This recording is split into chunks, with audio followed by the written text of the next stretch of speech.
وہ گھڑی کسی ایسی جگہ رکھی تھی جہاں چیزیں نہیں احساسات جمع ہوتے ہیں۔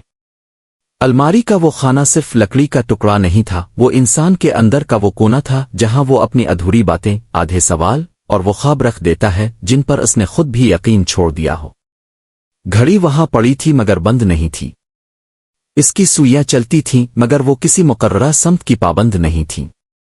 وہ آگے بھی جاتی، پیچھے بھی لوٹ آتی اور کبھی کبھی ایک لمحے کے لیے رک بھی جاتی، جیسے وقت خود سوچ رہا ہو کہ اب آگے جانا ضروری ہے یا نہیں۔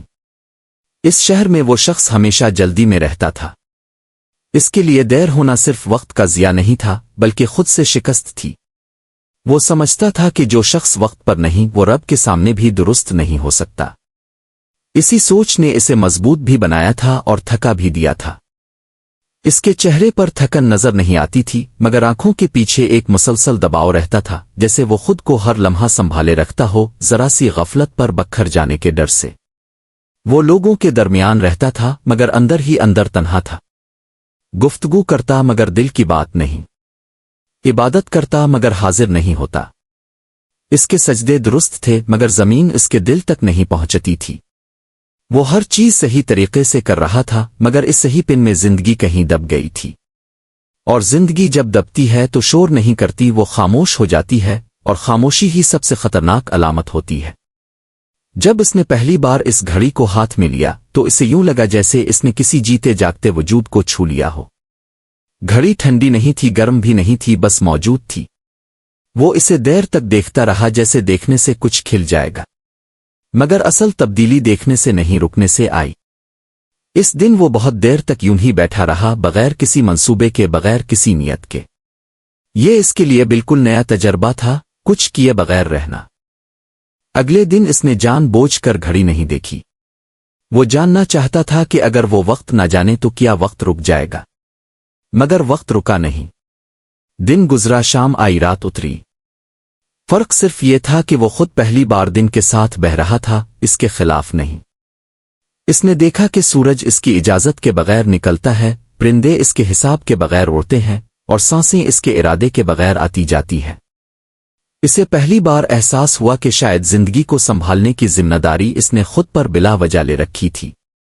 کئی دن گزرے، گھڑی اس کے پاس رہی مگر اس کی توجہ کا مرکز نہ رہی۔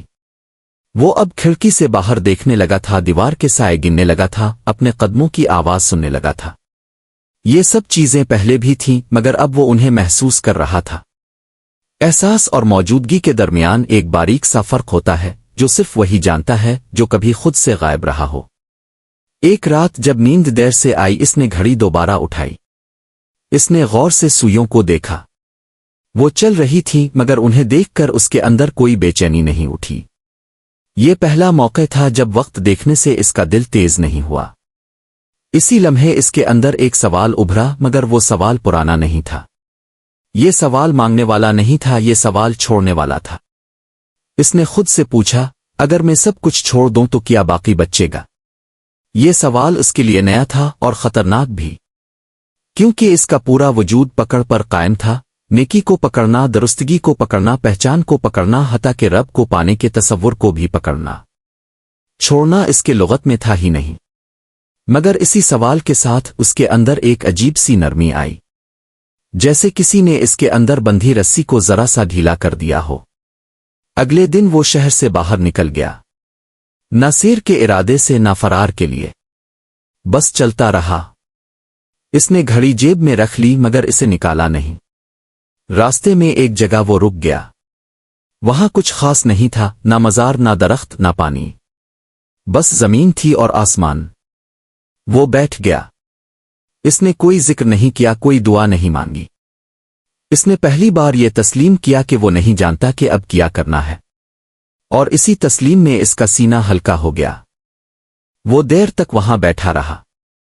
خیالات آئے مگر اس نے انہیں ترتیب دینے کی کوشش نہیں کی۔ یادیں آئیں مگر اس نے ان سے سبق نکالنے کی ضد نہیں کی۔ وہ بس آنے دیتا رہا، جانے دیتا رہا۔